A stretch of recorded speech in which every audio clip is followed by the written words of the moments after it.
Sefarad presenta Magazine Sefaradí.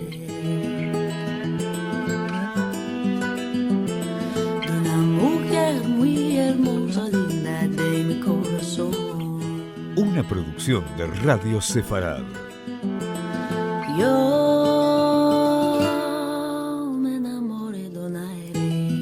Con la conducción de Marcelo Benveniste. Linda de mi corazón.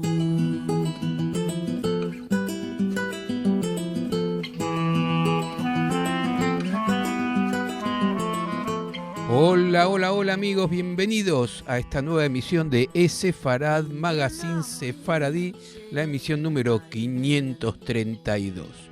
Nuestro programa de la semana pasada fue casi una crónica policial que tuvo una incidencia profunda en la historia del pueblo judío, en particular en la comunidad sefaradí de Estambul. Un programa que les recomiendo, si no lo escucharon pueden ir al archivo de radiosefarad.com y escucharlo. Y esta semana vamos a seguir con los temas policiales, no por el tema policial en sí, sino por lo que significó en la historia del pueblo judío y del sefaradí en particular, en este caso una crónica triste, aunque esto sucede varios años antes que la anterior, ya que vamos a hablar de Sol Achuel, quien había nacido en 1817 y fue ejecutada en 1834.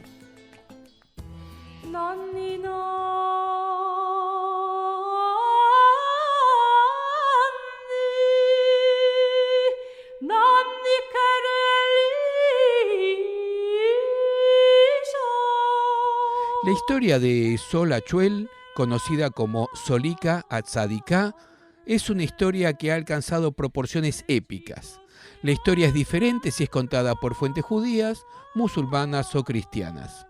Los judíos la llaman precisamente Sol Atzadiká, Sol la Justa. Los árabes la llaman Lala Zuleika, Santa Dama Zuleika. En la última década han comenzado a aparecer varios trabajos académicos sobre este tema. Estos abordan el aspecto folclórico de la historia, sus muchas variaciones y el lugar que ocupa la historia, como por ejemplo de las relaciones entre musulmanes y judíos en el Marruecos de principios a mediados del siglo XIX. Las versiones musulmanas son muy diferentes de las versiones judías con respecto a la narrativa de los eventos que llevaron al arresto de Solika y los eventos que ocurrieron durante su encarcelamiento. Las versiones cristianas enfatizan el papel del cuerpo diplomático europeo para tratar de salvarla. Hay desacuerdos sobre cómo se trató su cuerpo después de la muerte. Muchos estudiosos han considerado que vale la pena estudiar la historia como un motivo recurrente de la cultura marroquí. Algunos se centran en la ley islámica de la época y en la percepción, el conocimiento y hasta la ignorancia de estas leyes por parte de las comunidades judías. Los piyutim, recientemente descubiertos, confirman la visión judía de estos eventos. Aunque existen muchas variaciones de los detalles de la historia de Solika, el núcleo básico de la historia sigue siendo el mismo. Ella era una joven judía que se negó a renunciar a su religión y debido a ese rechazo fue ejecutada. Su leyenda ha cobrado vida propia. La mayor parte de lo que sabemos de la historia de Solika se escribió 4 o 5 años después de que fuera asesinada en 1834. La versión principal de la historia se origina con el recuerdo de un español que supuestamente entrevistó a su padre, hermano y otros familiares poco después del hecho y publicó El martirio de la joven Achuel 3 años después de la muerte de Solika. Este libro es espeluznante en detalles, inventa conversaciones y aunque proporciona un esqueleto de los eventos de la historia, lo embellece considerablemente. Otra fuente importante es la del viajero cristiano francés de apellido Rey, que también afirma haber entrevistado a miembros de la familia, así como a testigos de la comunidad.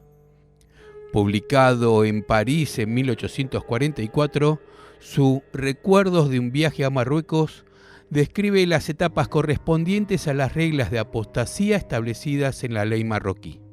Desafía la conclusión de la comunidad judía de que Solika fue juzgada injustamente como musulmán conversa y no como judía.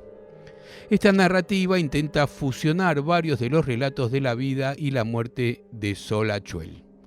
Solika nació en 1817 y fue decapitada en 1834. Su familia vivía en Tánger. Todas las fuentes informan sobre la belleza excepcional de Solika, así como sobre su sabiduría, bondad, piedad, modestia y buen corazón, buena voluntad y su gracioso carisma judío. Un artículo decía de ella: en todo Fez e incluso de un extremo al otro del Magreb, no había belleza que se comparara con Solika. Según el relato de Israel Yosef Benjamín, un explorador judío que visitó Marruecos a mediados del siglo XIX, nunca el sol de África había brillado sobre una belleza más perfecta que la de Achuel. Benjamín escribió que sus vecinos musulmanes declararon que es un pecado que tal perla esté en posesión de los judíos y sería un crimen dejarles esa joya. Otra versión de la historia de Solika decía que su belleza era tan extraordinaria e insuperable que atraía enormemente a todos, hasta el punto que atraía a los jóvenes más destacados de la ciudad, algunos de ellos sus propios familiares. Solika y su madre discutían constantemente, típico de un adolescente y su madre. Simha, su madre, fue muy crítica con Solika y sus habilidades de limpieza.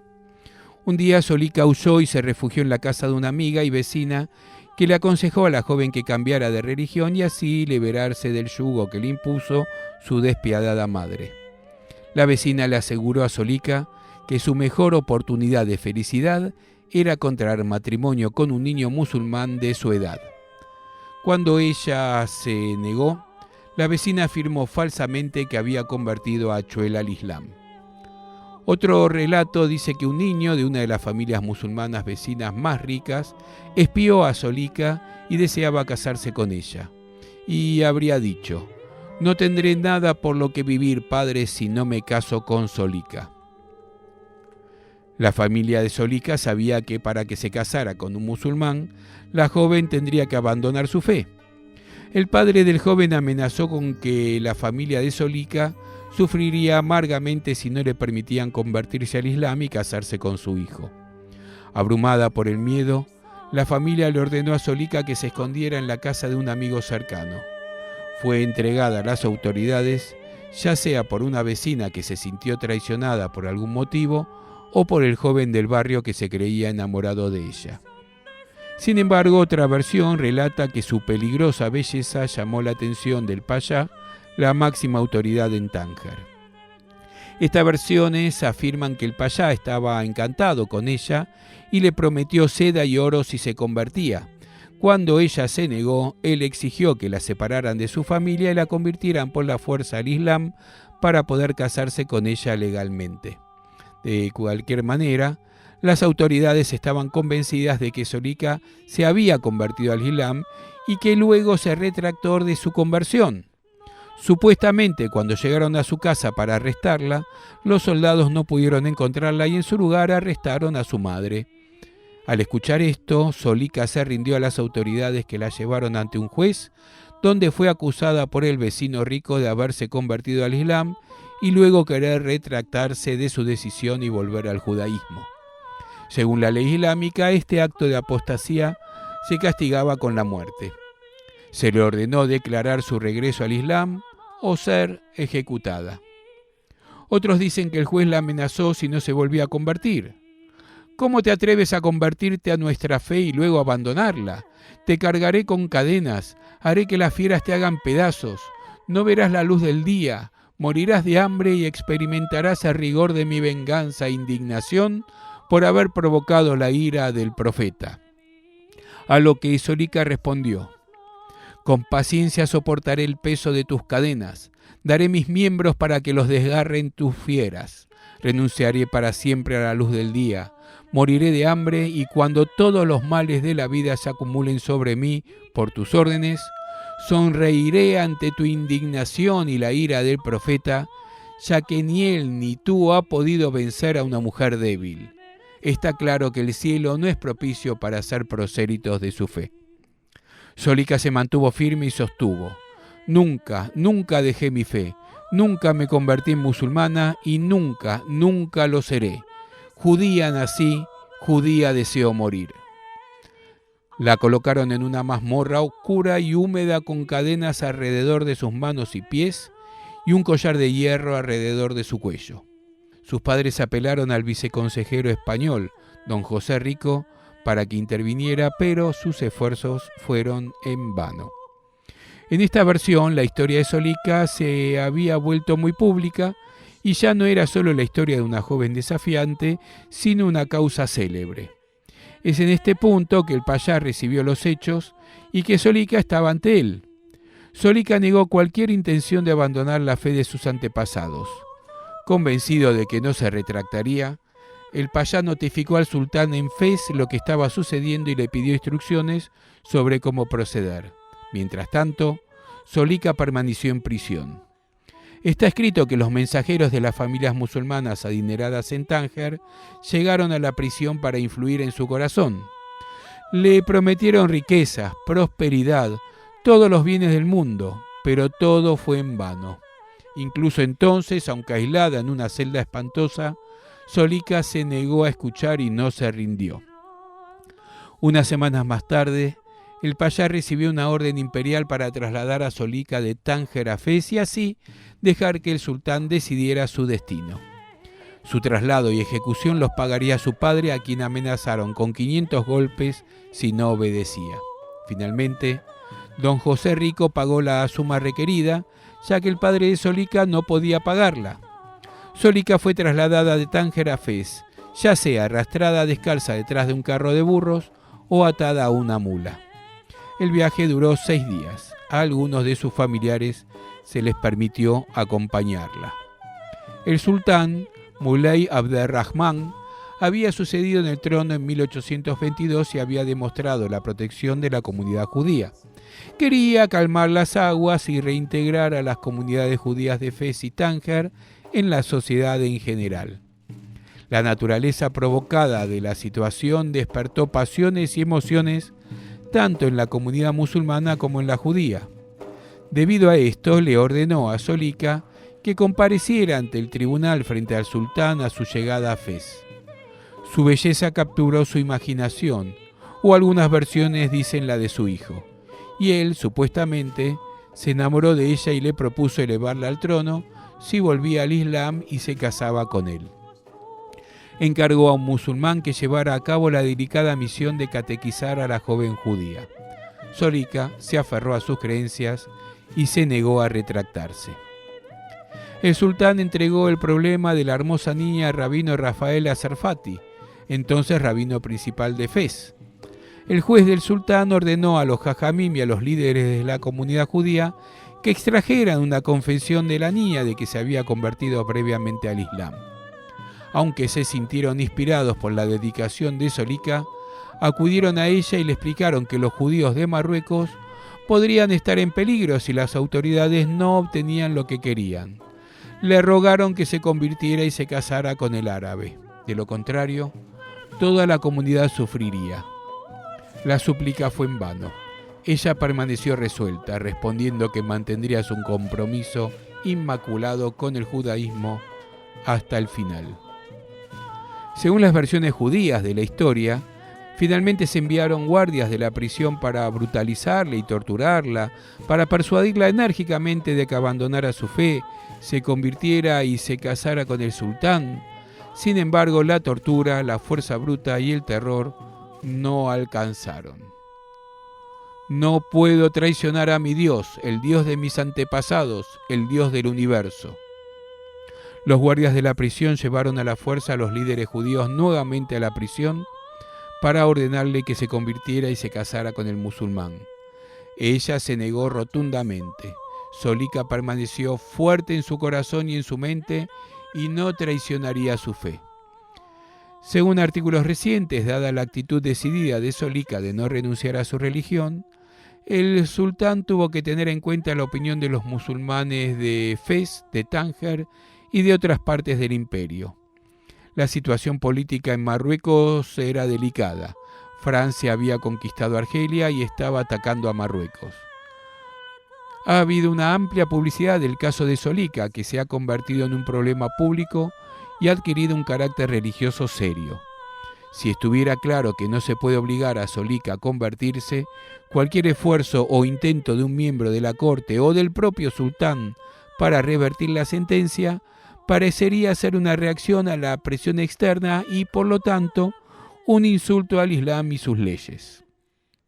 En el momento en que los testigos testificaron que Solika era una musulmana apóstata, el asunto se hizo público, y dentro del contexto marroquí de 1834, tal publicidad sirvió para advertir a otros que la muerte es el tratamiento apropiado para los apóstatas del Islam.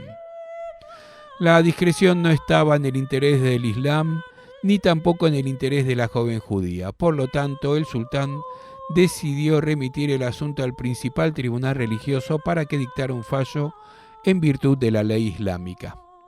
El juez le dio a Solika una última oportunidad de retractarse para poder vivir feliz. De lo contrario, sería ejecutada. Solika volvió a declarar que lo que le había dicho al juez y al payá de Tánger y al sultán y al juez de Fez, así como a los rabinos de Fez y a cualquier otra persona que quisiera escuchar, que nunca había renunciado a su religión. Estoica e impasible, respondió que prefería la muerte a la conversión, ya que nació judía y como hebrea deseaba morir. El juez y su tribunal dictaminó que la judía debía ser decapitada inmediatamente en un evento que tendría lugar en la plaza pública el día del mercado, en presencia de una inmensa multitud tanto de moros como de israelitas. Romero describió la emoción de los ciudadanos de Fez el día de la ejecución, diciendo: los moros, cuyo fanatismo religioso es indescriptible, se prepararon con su acostumbrada alegría a presenciar la horrenda escena. Los judíos de la ciudad se sintieron conmovidos por el más profundo dolor, pero no pudieron hacer nada para evitarlo. El sultán ordenó al verdugo que primero hiriera a Solachuel y le ofreciera una última oportunidad de convertirse. Esperaba que la niña se asustara y aceptara la conversión, pero Achuel se negó y prefirió la muerte a cambiar de religión. Sus últimas palabras al verdugo fueron: no me hagas demorar, decapítame de una vez por morir como yo, inocente de cualquier crimen, el Dios de Abraham vengará mi muerte. Una versión muy dramática de la historia en español dice: con todo su equipo el verdugo inició su repugnante tarea.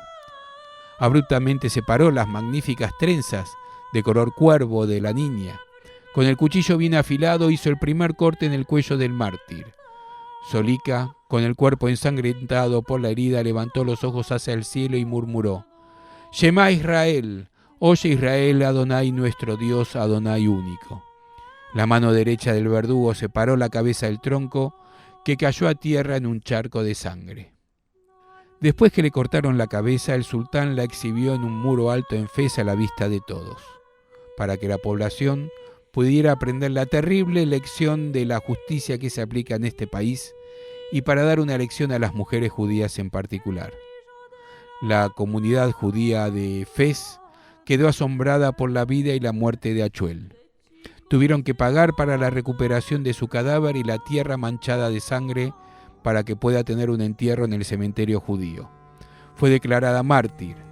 Una versión sostiene que los judíos de la sociedad funeraria se apresuraron a entrar, recogieron el cadáver y la tierra generosamente empapada de sangre y la envolvieron en una bolsa de lona. Luego el cuerpo fue cargado sobre los hombros de 2 de los hombres que se dirigían hacia la puerta del barrio judío. Otros lo siguieron llevando el sagrado bulto de tierra empapada de sangre. Para abrirse paso entre la multitud que los perseguía y amenazaba, los hombres judíos lanzaron puñados de monedas a la izquierda y a la derecha. La multitud respondió con entusiasmo, deteniéndose para recuperar el dinero, lo que amplió la distancia entre los judíos y la chusma. Al llegar al Melá, al barrio judío, encontraron la puerta cerrada, ya que las autoridades temían una invasión y saqueo de la judería. Los hombres de la sociedad funeraria se desviaron por la ciudad, constantemente perseguidos por la turba fanática a la que los judíos continuaban arrojando monedas de plata para apaciguarlos. Llegaron al pie de la gran muralla exterior de la ciudad donde se encontraba el cementerio judío. El cuerpo envuelto fue izado a través de la pared alta y llevado a través del Melá por los judíos, que formaron 2 líneas. Se llevó a cabo un entierro público para que todos los hombres, mujeres y niños judíos pudieran participar. Según Isaac Abecassis Achuel, entrevistado en noviembre de 1996 en Tánger, la historia que le contaron cuando era niño era distinta. Era que el jajam tomó una colección de monedas de oro de los judíos de la Melá y por la noche se escabulleron por las puertas del área donde los soldados estaban custodiando la cabeza de Solika, que estaba colocada en la muralla de la ciudad. Lanzaron monedas de oro a diestra y siniestra ante los soldados, y mientras los soldados se apresuraban a agarrar las monedas, los judíos le robaron la cabeza a Solika y regresaron al Melá. Enterraron su cabeza, su cuerpo y la tierra empapada de sangre en la tumba del rabino Eliyahu Sarfati, quien había muerto poco antes.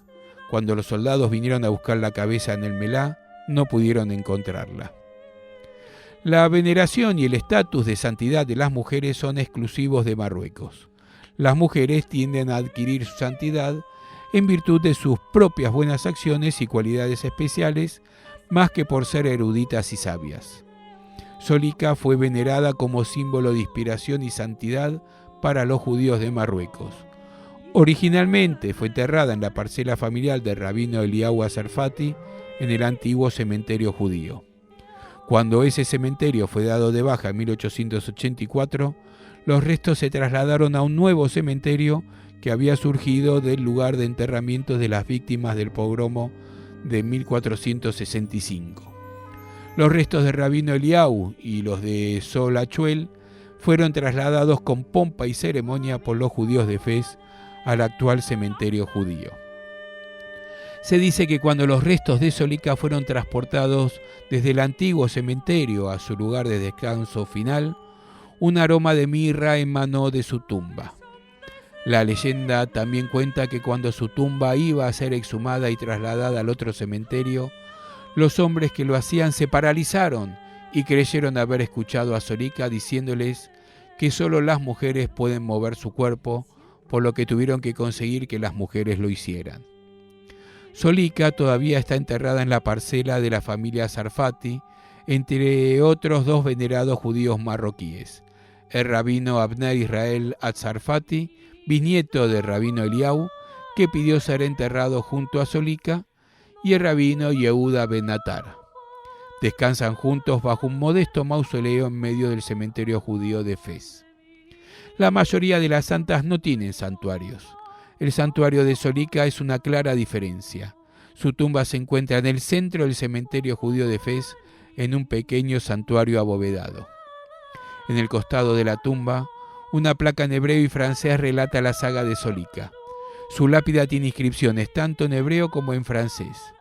El que está en francés traducido dice: aquí yace la señorita Solika Achuel, nacida en Tánger en 1817, negándose a entrar en la religión islámica. Los árabes la asesinaron en Fez en 1834 y la arrancaron de su familia. El mundo entero está de luto por esta santa niña. El texto hebreo traducido a continuación enfatiza la vida de Sol como un mártir puro y virtuoso. Dice: la lápida de la justa Solika Achuel, una doncella virgen que santificó grandemente el nombre del cielo y murió mártir en la gloriosa ciudad de Fez en el año 5594 y está enterrado aquí. Que el Señor la proteja, que sus méritos nos proteja, que sea la voluntad de Dios.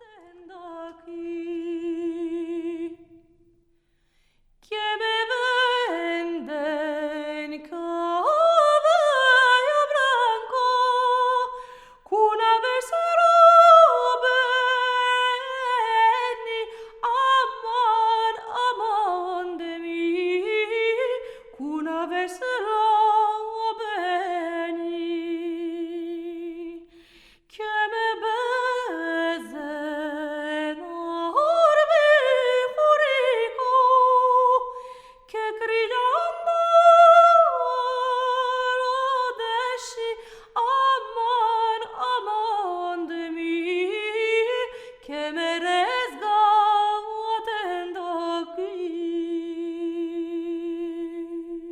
Yéndome para la guerra. Nuestras vías de comunicación son múltiples. Por mail a magazine@esefarad.com, en nuestro sitio de internet www.esefarad.com, y nos encontrarán muy fácilmente en Facebook y en Twitter buscando por Esefarad.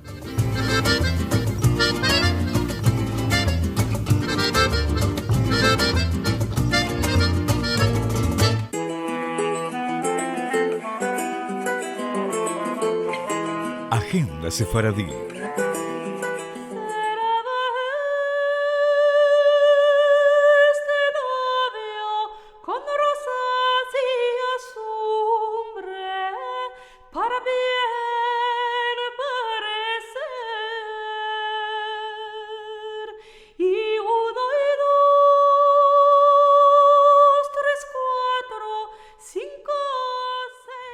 Vamos a nuestro espacio de agenda con nuestras dos actividades regulares del Centro Cultural Sefarad, que se puede acceder en forma virtual, en vivo, en forma gratuita desde todo el mundo. Para los encuentros en ladino de los domingos, encuentros de Al-Had, esta semana tenemos la historia y la memoria de los judíos de Grecia, que será anfitrión el Dr. David Nahr del Centro Strum de la Universidad de Washington en Seattle, que recibirá como invitada a Rena Moljo. Ambos son muy conocedores de la historia de los judíos de Grecia, así que los invito para este domingo 24 de octubre, como siempre a las 13 horas de Argentina por Zoom. Y para el ciclo de conferencias virtuales Raíces de Sefarad de los jueves a las 7 de la tarde tendremos en vivo desde España a una destacada personalidad, nada menos que a la directora gerente de la Red de Juderías de España, Caminos de Sefarad. Marta Puch nos traerá todas las novedades de todos los hallazgos que se están haciendo en España del pasado judío en esa península. Nos los traerá en este nuevo encuentro de Raíces de Sefarad el próximo jueves 28 a las 7 de la tarde, siempre hora argentina, y en vivo a través de nuestro canal de youtube.com/esefarad. Y si quieren recordar las fechas, horarios, accesos, enlaces, todo eso los van a encontrar en esefarad.com.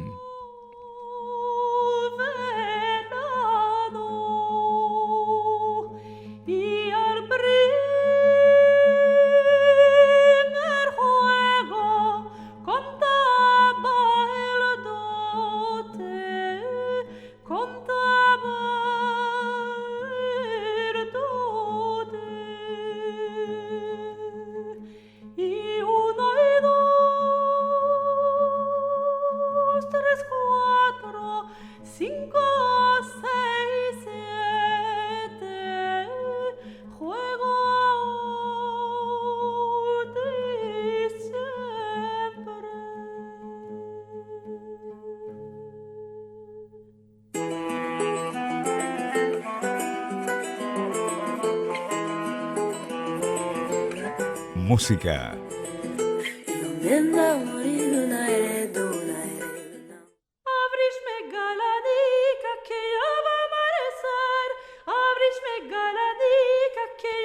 Y ahora nos vamos como siempre escuchando buena música. Nos quedamos sin tiempo con la historia de Sol Achuel, emocionante, que vamos a seguir un poco más la semana que viene con algunas cosas más que tenemos para contar sobre esta trágica y terrible historia. Me despido, yo soy Marcelo Benveniste y los espero como siempre en la programación de cada viernes en radiosefarad.com con una nueva emisión de Esefarad Magazine Sefaradí, y todo lo que tenga que ver con la agenda, todo lo encuentran en esefarad.com o en nuestras redes sociales. Nos vamos, estamos escuchando a François Satlán en Abrid mi Galanica. Semanada buena.